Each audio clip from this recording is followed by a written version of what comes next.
Hey everybody, thanks for tuning in. I'm George Connelly with Scratch Golf Tips, and today we're going to be talking about fairway bunkers. Now last week I made a video about how to hit longer drives without really changing your swing, and today we have a similar type of video but with fairway bunkers. I'm going to be mostly talking about setup and club selection tips that can help you so you don't have to overhaul your whole swing, but today, after this video, you will be improving your fairway bunker shots. Before we get into the 3 tips that I have for you, just want to remind you, if you enjoy the video, I'd really appreciate it if you left a like rating down below, and if you want to see more videos like this, feel free to subscribe to the Scratch Golf Tips YouTube channel. We all know that it's no mystery that fairway bunkers are quite difficult. We often aim away from them, but sometimes, even if we try as we might, we end up in these fairway bunkers. So it's important to have the right mentality coming out of them, because we know, hey listen, I don't usually hit the ball too well out of fairway bunkers. Let's not go for the hero shot. Let's play it conservative so that we don't make a big mistake, which would obviously be not getting the ball out of the fairway bunker on the first shot. So let's talk about club selection.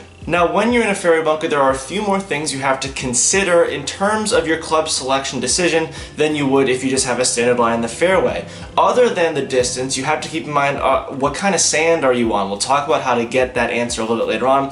The lip of the bunker is extremely important as well. I would argue it's most important. So when we talk about the lip of the bunker, obviously most bunkers go down and back up. So if you're hitting towards a pin, how much lip do you have to go over? If you have any question in your mind, say you go with the 7-iron, if you have any question in your mind with that 7-iron, if I hit this a little bit thin, it's going to hit that lip. I don't know, always club down. And when I say club down, hit a club that will go higher and shorter. If a 7-iron, a little bit thin, may hit the lip, go to the 8-iron. If the 8-iron thin maybe might hit the lip, go to the 9-iron. The number one priority is to get out of the fairway bunker. We see it all too often. There's an amateur golfer in a fairway bunker, have 170 yards to go, and they try and hit a long iron 170 yards, even though they already know they're not too strong out of a fairway bunker. They hit the lip of the bunker, they go back in, they're right where they started except they're 1 stroke back. When in reality, just be conservative with it. Get the ball out of the fairway bunker, no matter how pretty it is, or no pictures on a scorecard. Get the ball out of the fairway bunker, put yourself back in a good position where you can get your confidence back, and maybe you have to settle for a bogey, maybe you even have to settle for a double. That's much better than all the frustration that comes with hitting it back in, and obviously the very high score. We're talking triples, quadruples, maybe even worse. So be very mindful of your club selection, and always, always, always be conservative, and make sure the club you have will get the ball over the lip. Alright, now we have the club selection. Let's talk about a few things we can do over the ball before we swing the club to put us in the best position for a great result. Now this setup tip is really important for 2 reasons, and something so many amateurs overlook on their green side, or in this case fairway bunker shots. Let's talk about digging your feet into the sand. Now I'm not talking about making a big hole in the bunker like a baseball player does before a pitch comes. I'm talking about just shuffling your feet around a little bit for 2 reasons. One, when you shuffle your feet around, you're going to sink into the sand a little bit. You're going to get a firmer base. When we're on grass, you usually have just a standard firm base because the soil below that grass is pretty firm. You don't always get that firmness out of a fairway bunker. So by wiggling and shuffling your feet around a little bit, you're going to get below that surface area of sand, and you're going to create a more stable base for your swing. What that will also do is it'll give you a feel for the sand in the bunker. By wiggling your feet around, you can see how easily that sand moves, how firm it is,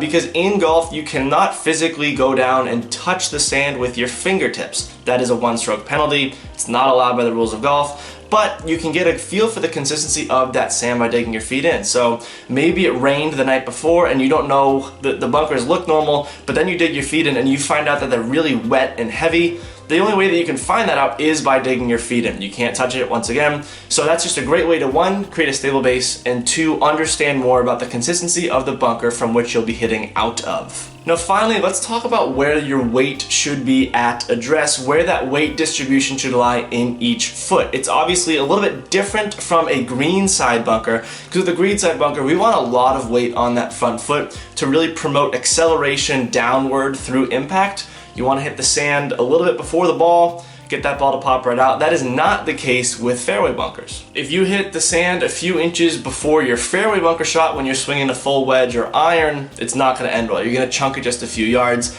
because we're swinging a very different type of swing. We don't have an open club face. We're not utilizing the bounce of the club like we would on a greenside bunker. So we don't want that weight crazy heavy on the front foot. Conversely, we don't want it on the back foot because you're going to thin the ball. It's not an upward angle of attack like a driver shot would be. So frankly, it's going to be fairly balanced, right around 50-50 on each foot. Now, like everything in golf, I cannot say definitively you need to have your weight 50-50. It's very feel-based. It's up to the discretion of the golfer, but just be sure that that weight isn't too far forward or it's not too far back. The way that you can feel that out is, well, think to yourself, hey, am I hitting more shots fat or thin out of the fairway bunker? If you're hitting balls fat, that may mean that your weight is a little bit too far forward. Hitting the ball thin, maybe a little bit too far back. So just use that to make any necessary adjustments in the weight distribution that you have in your feet before your swing. Alright, so just to recap, there are 3 things that we want to be paying attention to before hitting our fairway bunker shot to put us in the best situation possible. We want to focus on that club selection, want to dig our feet in to get a feel for the consistency of the sand, as well as create a stable base. And we want to have that balanced weight and adjust that weight distribution accordingly before you hit your shot from the fairway bunker. I very much hope that you learned something from this video and that it will improve your shots out of those pesky fairway bunkers. If you have any questions on anything I mentioned or anything I failed to mention, just leave it in the comment section below. I read all the comments on these YouTube videos. If you like the apparel that I wear in these videos, I wear John Morgan Sportswear. They are a proud partner of Scratch Golf Tips, and you can use code SGT2021 at checkout. That'll get you 20% off your order, and if you order more than $100 worth of merchandise, you will be getting free shipping on that order. So you can check in on the John Morgan Sportswear apparel link, which is down in the description below. Once again, thank you all very much for watching. Play well and take care.